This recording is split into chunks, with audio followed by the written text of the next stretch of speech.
Hello everyone! In this video I would like to share a few practical tips for buying your first firearm, and specifically your first handgun. So let's start from the beginning. Where to buy? I would strongly recommend that you purchase your first firearm at a brick and mortar store in person rather than online. And the reason for this is simple. Guns are in a sense like shoes and t-shirts. They come in different shapes and sizes. You need to hold in your hands a few guns. If you have never held a gun before, you need to see which gun fits your hand and fits your style, and which gun fits right in your hand.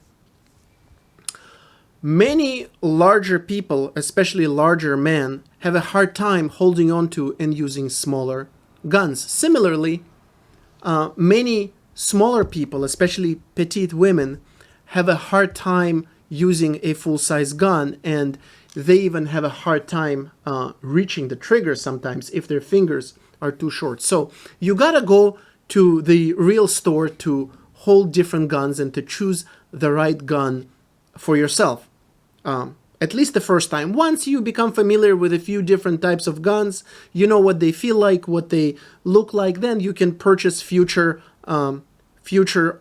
guns online on different websites that are out there. As far as recommendations, there are different brands out there. Many, if not most of them, are good. Of course, Glock, specifically Glock 19, is a very popular gun. It's been a gold standard for a long time because of its simplicity and its reliability, and because these are some of the most important qualities in any gun. You want the gun to work when you need it to work. That's why Glock has been very popular, and Beretta is also considered a fine and highly reliable gun, even though it is on the expensive side because of the labor costs and because of the materials that are used. I would suggest that if you're planning to buy one gun, one handgun, you invest a couple of hundreds of dollars extra and get a high quality gun such as Glock 19 or one of the Glocks or Beretta, even though there are some other models and other brands. Okay. Next, you get your brand new gun. Are you ready to use it? No. Many people assume that a brand new gun is like a new piece of jewelry or a new dress. You can keep it for that special occasion and you can use it right away out of the box. No, most guns actually require you to disassemble them and clean them and lubricate them first when you get them. Why? Because guns are stored for quite a while, sometimes at a factory when they're made, then maybe elsewhere at the store. They accumulate dust and maybe even a little bit of rust. Well, usually not rust, but definitely dust. And they sit around and it makes them less smooth. So you do need to disassemble them and clean them and lubricate them. Disassembling handguns is usually very easy. Most guns are made out of 3-4 main components. Just go on YouTube, search for assembling, disassembling your type of gun, search for cleaning your type of gun, and you'll find that information right away. It's very important for your gun to be clean and sufficiently lubricated so that it works smoothly, because smoothness is very important in your gun and operating your gun, and I'll talk about it in a moment. As far as lubrication, read your instructions manual, read frequently asked questions, read common problems and how to solve them. Do not skip your manual, because some guns require a lot of lubrication and they don't work well if there's not enough. Others are the opposite. They don't work well when they're dry, but they also don't work well when there's too much grease in them. So make sure you read the manual. I would highly recommend that along with your gun, you also purchase an oil, and I would highly recommend gun butter. And I will link in the description to this specific product. Now, why do I like it? Well, first of all, this oil is made specifically for guns, and also it has a little needle up top, so you can actually put this oil in every little place and every little hole where the oil needs to go in the gun. And obviously that's much better than using a spray or a bigger nozzle. This is specifically designed for guns and it's gonna last you for a while. What else should you get with your gun? Well, you should get a cleaning kit, of course. It could be something very simple that the store can recommend you. And I would also strongly recommend getting a few extra magazines, brand name magazines from the same brand as your gun, if possible. Now, most handguns come with 2 magazines, but it's nice to get 1 or 2 more, because once you go to a shooting range, you can load more of them and use more of them in a row, and this makes things more fun, especially if you go with a friend, a girlfriend, wife, husband, or whoever. If both of you are using the same gun, it's nice to be able to reload the magazines while you're using the other ones. So I think having 4 magazines for your gun is ideal, is enough. Now, as far as ammunition, you need to know that there are generally 2 types of ammunition: the regular target practice ammunition like this, and the what's so-called hollow point ammunition. Hollow point is for self-defense, because these bullets, they basically split when they hit the target, so they cause more damage, but they also don't go through the target because the front splits and becomes wider. So this is for self-defense, for you to, God forbid, shoot someone when you have to, so that the bullet goes into them but not through them. And the target bullets, they're cheaper. They're generally for shooting, practicing at a shooting range. The problem with them is that you should not be using them in self-defense, because they will go through the person and they might hit something or someone else behind them. I would suggest that you get at least 200 to 500 target bullets to practice, and maybe a couple of boxes of 20s or 25s of hollow points for self-defense.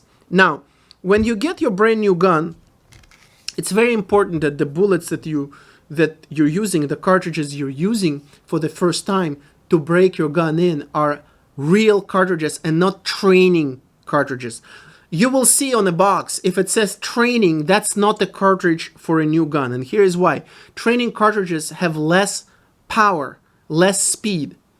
And if you have a brand new gun that hasn't been broken in yet, where the spring is not as smooth, is not as agile yet, those bullets with less power, they're not gonna push the rack back sufficiently to reload the next bullet. It doesn't happen in every gun, but it happens with a lot of new guns. So your first 100 or 200 cartridges should be real and non-training cartridges that have full energy and full capacity and full speed. And the difference between training and regular cartridges is quite significant in terms of energy. It's about 30% difference. Now, once you break your gun in, if you see that there are training cartridges out there that are cheaper, you can get them. But again, that's a good idea to do maybe after using at least 200 regular rounds. Now, going back to not keeping your gun for a special occasion, so to speak, not keeping it brand new in a box for a special occasion, you need to learn how to use your gun, especially if you've never shot a gun. You need to get used to holding it. You need to learn how to hold it. You need to know how to rack it, how to shoot it. You need to get used to the sound so that you're not afraid when you hear it for the first time. You also need to know how to fix common jams and common problems such as double feeds. You also need to know how to rack your gun correctly, because it may seem like it's very easy when you see it in movies or shows, but it's a completely different story when you do it in real life. So you really should become comfortable. You should go out there to a shooting range. You should consider having a group, or even better, a private lesson. Spend an hour or two with an instructor who is going to show you how to hold a gun, how to shoot it, how to, again, fix common jams and misfeeds and so forth. So that when, again, God forbid, there is a time to use your gun in self-defense, you know exactly how to use it, and you don't need to wonder about whether it's going to work or not and what to do exactly. Speaking of using a gun, I would like to give you one tip on sliding a rack and loading your magazine. There is one simple tip that many people don't get that will make racking a slide much easier and much more consistent.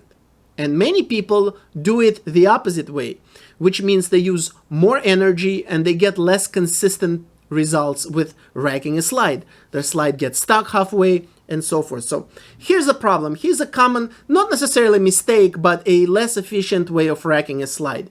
Here's what people do.